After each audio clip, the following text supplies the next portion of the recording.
Chief justice of India की दीवानी हुई public.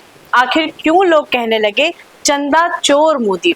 जी हाँ दोस्तों, सोशल मीडिया में इस वक्त ये ट्रेंड जबरदस्त तरीके से इस पर बात हो रही है, इस पर चर्चा हो रही है, चंदा चोर मोदी। हालांकि दोस्तों, इस तरह के शब्दों का इस्तेमाल किसी भी हाल में देश के प्रधानमंत्री के लिए नहीं किया जाना चाहिए। मैं इसकी भरसक आलोचना करती हूँ, निंदा करती हूँ। लेकिन इस ट्रेंड के अंदर अगर आप गहराई से जाएं और लोगों की पोस्ट पढ़ें तो इसमें पीएम मोदी की आलोचना हर लिहाज से इसलिए की गई है कि पीएम मोदी ना खाऊंगा ना खाने दूंगा के नारे से आए थे। लेकिन इलेक्टोरल बॉन्ड को लेकर जो एसबीआई ने जानकारी चुनाव आयोग को दी और चुनाव आयोग के जरिए देश के आगे अब है, वो पीएम मोदी के इस वादे को झूठी बताती है। इसके अलावा इस ट्रेंड में जो सबसे ज्यादा तारीफ हो रही है दोस्तों, वो है सीजेआई DY चंद्रचूड़ की।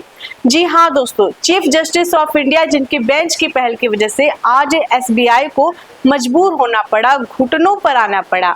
तमाम तरह के उसके तर्क खारिज किए गए सीजेआई की बेंच द्वारा, और अब जाकर उसने जो जानकारी दी है वो वाकई चौंकाने वाली है।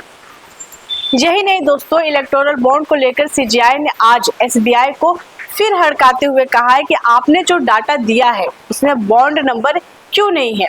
यानी कि सीजेआई की नजर अभी भी इस मामले में है। वो किसी भी हाल में नहीं चाहती कि एसबीआई कहीं से भी कोई भी डाटा छुपाए। हालांकि मैं फिर भी कह रही हूँ दोस्तों कि पीएम मोदी के लिए इस तरह के शब्दों का इस्तेमाल कतई नहीं किया जाना चाहिए। लेकिन बड़ा सवाल यहाँ ये है कि क्या पीएम मोदी ने ये सोचा होगा कि अब जब चुनाव की तारीखों का ऐलान होना बस बाकी है, उसके ठीक पहले ऐसे खुलासे इलेक्टोरल बॉन्ड को लेकर हो जाए जो उनकी पार्टी को मुश्किल में डाल दे, जो उनके उस नारे की धज्जियां उड़ा दे जिसमें वो कहते थे कि ना खाऊंगा ना खाने दूंगा। लॉटरी किंग जैसे लोग बड़े स्तर पर राजनीतिक दलों को चंदा दे रहे हैं और उस चंदे का बड़ा हिस्सा बीजेपी को जा रहा है। डीएलएफ जिसके हाथ रॉबर्ट वाड्रा के साथ गांठ बताते थे, अब खुद पीएम मोदी को डीएलएफ चंदा दे रही है।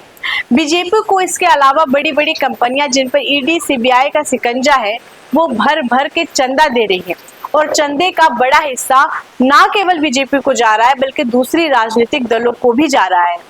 बीजेपी की बात प्रमुखता से इसीलिए हम कर रहे हैं क्योंकि सबसे ज्यादा चंदा भी बीजेपी को मिला है और सत्ताधारी दल भी बीजेपी ही है। और ये जो इलेक्टोरल बॉन्ड नाम का जिन है ना, ये भी बीजेपी का ही पैदा किया हुआ है दोस्तों।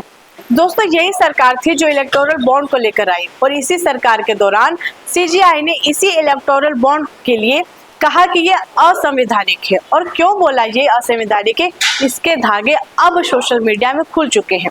आप इस मुद्दे पर क्या सोचते हैं दोस्तों, कमेंट बॉक्स में अपनी राय जरूर रखें। आप देख रहे हैं खबरीलाल टीवी, मैं हूं आकांक्षा। धन्यवाद।